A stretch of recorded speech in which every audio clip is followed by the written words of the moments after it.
So, hello everybody. I hope you guys are doing absolutely amazing. It is a beautiful December afternoon here in Florida, and I am digging up some Malanga. This is Xanthosoma something something something. And amazing root crop.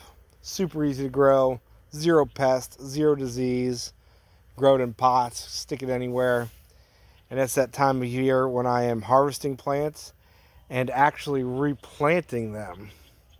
So yeah, it's kind of counterintuitive for a tropical crop. That why are you planting it basically in the fall, winter when it's not really going to do anything? But that's the thing with these. I get 2 harvests a year off of them, and you do that by planting it the end of November, beginning of December here, and then of course the frost. We always get frost. Will kill them back, but that doesn't kill the plant. I've already taken most of the actual eating rhizomes off, and you can see that's what they look like. It's a little one. They get quite a bit bigger than that. They can get up to a foot long or more, and 3, 4, 5 pounds. There's a couple different varieties. This is a white variety. I also have a pink variety. There's also a purple variety, which is extremely rare. And I don't have any here, but I have some at my mother's house. I'll have to dig up and show you guys the purple Malanga. Extremely, extremely rare. But the white and the pink are fairly common. But anyway, yeah, like I said, I harvested them. You can see I broke off all of the big edible rhizomes already. There's a little one starting.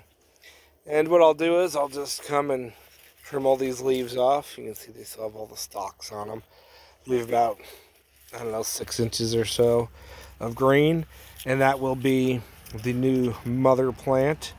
And you can see already all the little buds, all of those little pink nodes there, those little buds will swell and grow into the new edible rhizomes. And again, cut it right there. These will get planted now, and of course the frost will freeze them back, but that doesn't matter. They will have already established roots and be ready to grow as soon as the warm weather's here, which is, here in Florida in the south, you get a frost, you warm up, you get a frost, you warm up. So these guys will just keep growing. But doing it this way, you get 2 harvests a year. Plant them November, December like this. You get a harvest around March, April, May, June. Normally around May, June for good sized ones. You dig them up again. You harvest your full size rhizomes. And then you do the same process. You cut the mother plant back like this, and you just replant it. And then you harvest it again November, December, like I'm doing, being December here, and you replant it again. 2 harvests a year of an absolutely super easy, super productive root crop that needs zero care. You literally stick it in the ground. They like organic material, so you give them plenty of mulch, You can see my bed here. Tons of leaves and mulch and everything in there where I'm digging them up. And there's arrowroot coming out of this bed too. And, just lots of organic material, which keeps it moist. Adds in all those, those fungi and everything that they love to help them grow. And other than that, they need nothing. There's no bugs that bother them. There's no diseases that bother them. I let the rain. You can water them if you want. If you do irrigate them, they, of course, are going to give you a larger yield. But I'm all into zero care, I don't have the time to care for plants. So they're on their own. And even with zero care, they're still so productive. I've got, I think, videos up of me harvesting these crates and crates of, 50, 60, 70 pounds of tubers just from 10 plants. And these ones are a bit small because I had this bed filled with really small mother tubers, corms last, June, I think I put these in. So I wanted to make more of them, and I got them. So, yep, those all get replanted. Here's a big mama. Look at that one right there. This one I probably have that is what you eat right there. But remember, they're normally a lot larger than that. But this mother, this mother corm right here, which grows the rhizomes, and again, you know, you can see all the points. There's a growing point. You know, growing points all over. There's a growing point. Those grow the big rhizomes to eat. But this big mother corm, oh, she's huge. I've probably been growing her for years. And I just dig her up twice a year, break her babies off, and then throw her back in the ground. And honestly, you can see, oh, I left a couple on there. There's another one. You can see every growing period that I've dug this up. Here's one growing period that was, you know, whenever I planted this year, June, July. And then here's this growing period. You can see the growth rings on it. So there's a smaller one down here. So she's at least 3 years, 3 plantings old. But amazing crops, guys.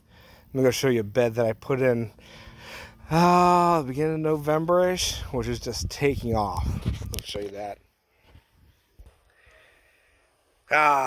Welcome back, everybody. And so here is a bed of those same exact plants. So I believe this is the pink variety. I don't remember what I put here. I'll know when I dig it up next year. But these were put in the beginning of November. And you can see they're so vigorous and so easy to grow. I mean, beautiful plants. Look at that. I mean, besides having the edible rhizomes, they're really pretty plants, you know. You just, very tropical, you know, of course, the elephant ear look to them. So you plant them as borders or something like that, and just beautiful plants. So you get food and some nice looks out of them. But these were those same plants over there. They were dug up, the edible rhizomes broken off. We ate those, or the pigs ate those, whoever got to them first. And then the mother corm was just cut back, the leaves were all cut off, and they were replanted. And that's exactly what this is right here. And these were done probably around the beginning of November, middle of November. I don't remember when, but I plant everything, you know, these guys November, December, and again harvest them around, you know, April, May, June is when normally the harvests come in, depending on how cold of a winter we have. If we have a mild winter and they don't really freeze back, the harvest next year will be earlier. If we have a hard winter like we did 21, 22, and they really froze back hard to the ground, that pushes, of course, the harvest back a little bit, probably into June, July. But either way, again, this is the time of year to be planting these guys, and they will get established, and then they will take off and be ready for you to harvest early next year. But just super easy, delicious crops. You can fry these, bake them, boil them. They're pretty much just like mashed potatoes. They're a lot more nutty. Great flavor. I think they really shine when you peel them, of course, and then you just boil the chunks and then fry them up a little bit. Have kind of like a fried potato. Really good, really good. Or mash them up, put lots of butter, cream, salt and pepper. Just delicious.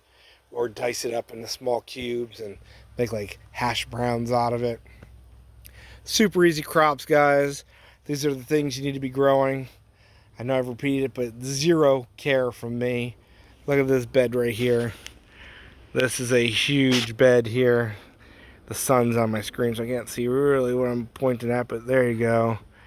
This is, I think, 50 plants I put here. And when I harvest this next year, it will easily be, I mean, 150, 200, 300 pounds of edible roots. And nobody ever believes how productive some of these crops are and that they're so easy to grow. But I'll tell you what, once you get growing them and you realize it's just zero care, massive amounts of food, you will keep them going, and that's what everybody needs to do. So I love you guys. Thank you for watching. Grow food. Remember, grow those super easy, super productive crops. And the taro, the malangas, stuff like that are absolutely must grows anywhere in the country, anywhere, because they can be grown in pots, they can be grown in the warm months throughout the country, and there's a whole range. These guys tend to like it a bit drier, where the taros tend to like it to really wet. So if you've got a super wet area, stick your taros in. If you got a drier but still moist area, stick your xanthosoma in, the malangas here, and just amazing crops. So love you guys. Thank you for watching. Grow food. Grow food, grow food, grow food. Mwah. It is the most powerful thing you can do in your life and for your family is to grow your own food that is clean, that is healthy, that is nutritious. And you get some sun. It's been proven you're mixing around that dirt, smelling that soil, all those microbes. They actually increase dopamine in your brain, make you happy. Ah, good times digging in that dirt. And then, when the season's at the end, you get to dig up the treasure, guys. My son loves, it's treasure digging time, Let's go dig stuff up. It's just amazing, you never get over it when you're digging up those tubers and those corms and those roots just amazing. So, see you guys later. Check out the links and everything below. Thank you for subscribing. See you later. Grow food. Beautiful Malanga, taro, and edo, all in those delicious root crops. Very similar in appearance, all super easy to grow, and a range of soil types and everything. So whatever you got, you can stick one of these there.